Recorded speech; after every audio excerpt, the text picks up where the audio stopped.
Hello बच्चों। तो JEE 2024 का रिजल्ट अब आउट हो चुका है। और हाँ, बहुत सारी मेरे पास सुबह से मैसेज व्हाट्सएप और सब टेलीग्राम भरा हुआ है कि सर मेरे उतने मार्क्स थे बट उतनी परसेंटाइल है, मेरे फ्रेंड के मुझसे कम मार्क्स थे बट उससे ज़्यादा परसेंटाइल है। तो पेरेंट्स, बच्चे, ये सभी कंसर्न थे इस चीज़ को लेकर के। तो मुझे लगा एक क्विक वीडियो इस पे बना देता हूँ। डिटेल में एक और वीडियो आएगा, बट मैं थोड़ा आपको परसेंटाइल के बारे में ये बता सकूं तो इस वीडियो को हम 3 हिस्सों में डिवाइड करेंगे। पहले हिस्से में मैं आपको बताऊंगा कि कितने मार्क्स पे किस शिफ्ट में क्या परसेंटाइल है। दूसरे हिस्से में, मतलब उसी हिस्से में, हम लोग एनालाइज करेंगे कि सेम मार्क्स लाने पे दोनों उनमें आपकी दो जो सेशंस हैं उनमें क्या डिफरेंस आ रहा है।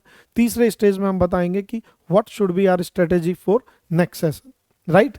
तो मैं आगे बढ़ता हूं यहां से बिना आपका टाइम वेस्ट किए। देखिए बच्चों, ये आपके सामने जो डेटा मैंने दिया हुआ है, दिस डेटा इज ऑफ 27 जन। ये डेटा कब का है?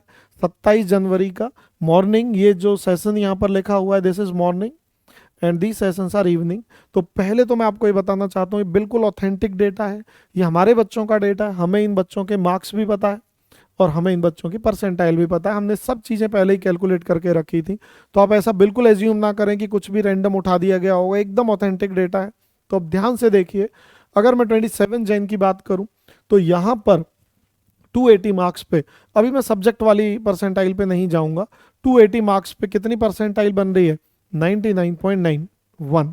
280 मार्क्स पे, हाँ ये हमारा टॉपर बच्चा है हर्षित। और 238 मार्क्स पे यहाँ बनी है 99 पॉइंट, जस्ट मिनट, 99.08। तो देखिए 238 मार्क्स आने पर आपकी परसेंटाइल कितनी है? 99। तो लगभग मैं कह सकता हूँ 233 से 235 के बीच मार्क्स लाने पड़ेंगे 99 के लिए। इस पॉइंट को नोट कर लीजिए, 233 मार्क्स लाने पड़ेंगे 99 के लिए। राइट। अब मैं इसी शिफ्ट में आता हूं इवनिंग में। अगर आप इसकी इवनिंग शिफ्ट देखेंगे तो 98.68 185 पे आ रही है। देखिए ध्यान से, 185 मार्क्स पे कितनी आ रही है? 98.62। तो मैं अगर इसे थोड़ा एज्यूम करूं कि 99 लाने के लिए कितना लाना पड़ेगा, तो आप अगर इसमें 10 मार्क्स ऐड कर देते हैं तो 195 से 200 के बीच। तो मॉर्निंग शिफ्ट में 233 नंबर लाने हैं, इवनिंग शिफ्ट में लगभग 195 से 200 के बीच 99 के लिए। अभी और बहुत मजेदार चीजें आने वाली हैं। अब आप देखिए 167 पे, ये बिल्कुल अनबिलीवेबल डेटा है। 167 मार्क्स पे, 169 मार्क्स पे, यहाँ देखिए 94 परसेंटाइल है। ये भी एक बच्चा है प्रणय। और 169 मार्क्स पे यहाँ 96 है। तो आप देखिए 170 मार्क्स यानी मिड वाली रेंज में बहुत ज़्यादा अंतर नहीं है। लगभग 3 परसेंटाइल, 2.8 से 3 परसेंटाइल के बीच का अंतर है। और एक और मज़ेदार बात बताने वाला हूँ, 141 मार्क्स पे, ये जो 141 पे दो नज़र आ रही हैं, ये एक्चुअली कुछ बोनस हुए थे उस वजह से चेंज मार्क्स हैं, हमने पहले ही कैलकुलेट कर लिया था। तो लगभग आप देखिए 141 पे 91 है। और यहाँ पर अगर मैं देखूं 122 पे, देखिए आप 122 पे 86 है। और यहाँ अगर 120 पे आप देखते हो तो 94। ह्यूज डिफरेंस, एक टॉप लेवल पे ह्यूज डिफरेंस है। 99 लाने के लिए आपको अचानक से 40 नंबर ज़्यादा लाने पड़ रहे हैं। और यहाँ पर आपको 120 पे आप देखिए, यहाँ 122 पे 86 और यहाँ 94। 8 नंबर का अंतर, 8 परसेंटाइल का अंतर सेम मार्क्स पे। तो आई थिंक आपको ये समझ आ रही होगी कि टॉप पे और बॉटम पे ज़्यादा है। 170 169 के अराउंड ला रहे हो तो उतना ज़्यादा डिफरेंस नहीं है। तो ये बात रही 27 की। अब मैं आता हूँ 29 पे। 29 पे आप लोग देखिए 226 पे 99.57 है और 176 पे 97 पॉइंट दिस है। तो लगभग अगर मैं यहाँ भी बात करूँ तो 200 नंबर के अराउंड ही आपकी 99 परसेंटाइल बन जाएगी, 200 205 के अराउंड।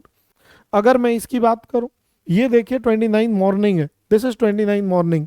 अगर मैं इवनिंग पे आता हूं, इवनिंग में देखिए जो 200 नंबर है उस पर 99.3 आ रही है। यानी आप बोल सकते हो 192 और 190 मार्क्स पे आपकी जो परसेंटाइल है वो 99 आ जाएगी।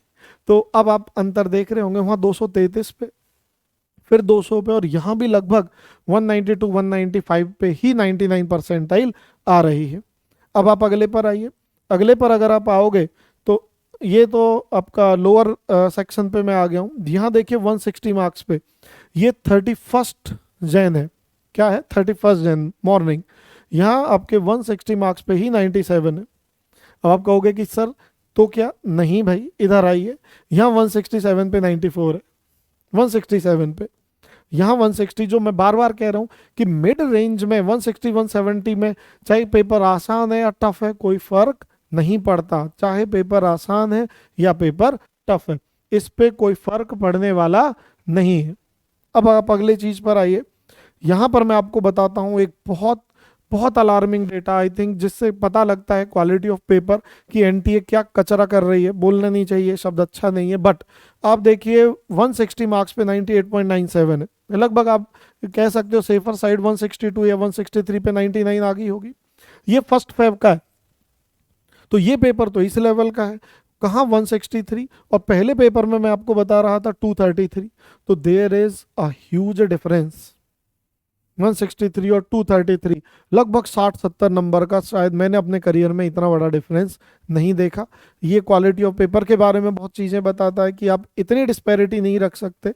एक तो वैसे ही इतने पेपर होते हैं तो 5-10 मार्क्स का चलता है, तो मेरी एनटीए से भी रिक्वेस्ट है कि आप इन चीज़ों का ध्यान रखें, और इससे बच्चे और एनटीए की क्रेडिबिलिटी दाव पे लगती है। चलिए, अब जो चीज़ें हमारे पास हैं we have to live with it, we can not change it, तो हम क्या कर सकते हैं, we have to learn how to live with it और how to coexist with it. तो मैं अब आपको यहाँ बताना चाहता हूँ कि आपको 2-3 चीज़ों का ध्यान रखना होगा। अगर आप पहले से कोई नोशन बना के जाते हैं मुझे इतना करना है, मुझे उतना करना है, मुझे 170 करना है, अब आप समझिए जो ये 169 वाला बच्चा है ये दिमाग बना के जाए कि मुझे 240 करने, जब 99 आएगी 233 करने, तो ये बच्चा बर्बाद हो जाएगा, ये अपना पेपर एकदम बेकार कर आएगा, क्योंकि ये 190 भी कर लेगा ना तो भी इसकी 99.67 इस टाइप से आ जाएगी, और वो ज़्यादा करने के चक्कर में जो चीज़ नहीं आती है उन्हें भी अटेम्प्ट करेगा, राइट।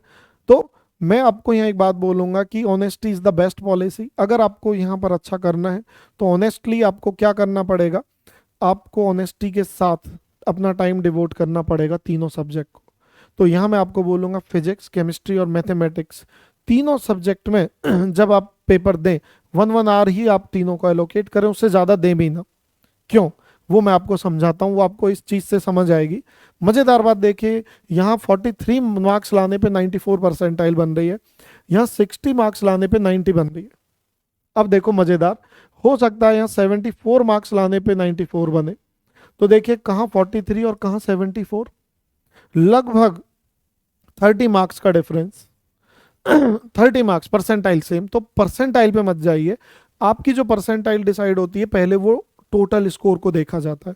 अब आप जानते हो 1 घंटा ये किया 43 आए, परसेंटाइल अच्छी आ गई, 1 घंटा ये किया 74 आए, तो टोटल नंबर तो ये ज़्यादा बढ़ा रहा, बेशक परसेंटाइल डाउन है इंडिविजुअल सब्जेक्ट में।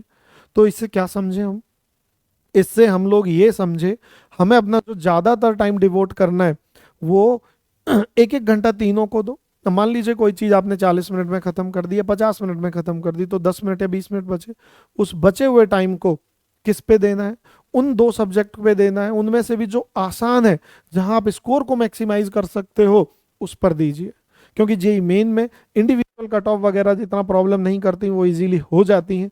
तो अगर आप अपने टोटल स्कोर को मैक्सिमाइज करना चाहते हैं तो 1-1 आवर दीजिए, जो एक्स्ट्रा टाइम फिर भी देना पड़े कहीं से बच जाता है तो वो उस सब्जेक्ट को दीजिए, क्योंकि अब जब आप 1-1 आवर दे चुके हैं तो नाउ यू हैव रियलाइज्ड कि which particular topic is easy, which is tough, relatively easier, तो उसे आप ज़्यादा टाइम दीजिए।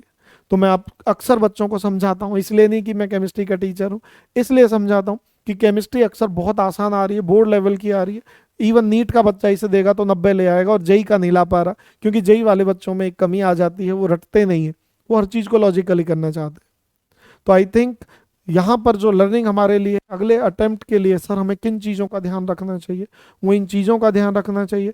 जो चीज़ हम विद इन 20 डेज कर सकते हैं वो केमिस्ट्री है, और केमिस्ट्री में या फिजिक्स है वो आपकी बोर्ड लेवल की या थोड़ी सी ऊपर आ रही है, अब वहाँ 80-80 90-90 स्कोर कर सकते हैं अगर आप 1 घंटा या 1 घंटा 5 मिनट दें।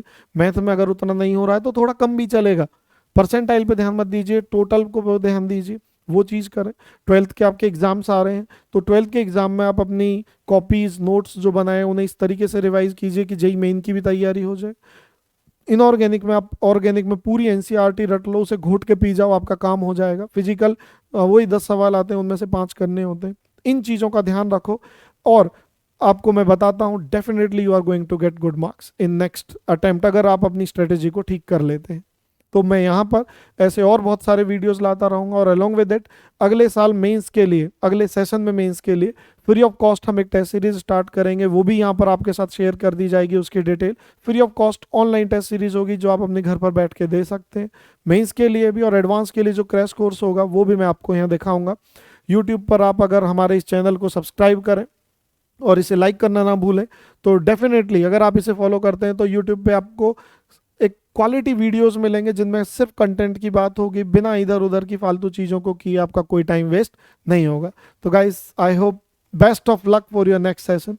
आज जो भी आया परेशान ना हो, और फिर दोबारा से खड़े हों और अपनी तैयारी को लग जाए, जुट जाए, रीस्टार्ट। तो आज के लिए इतना ही बहुत है। Thank you.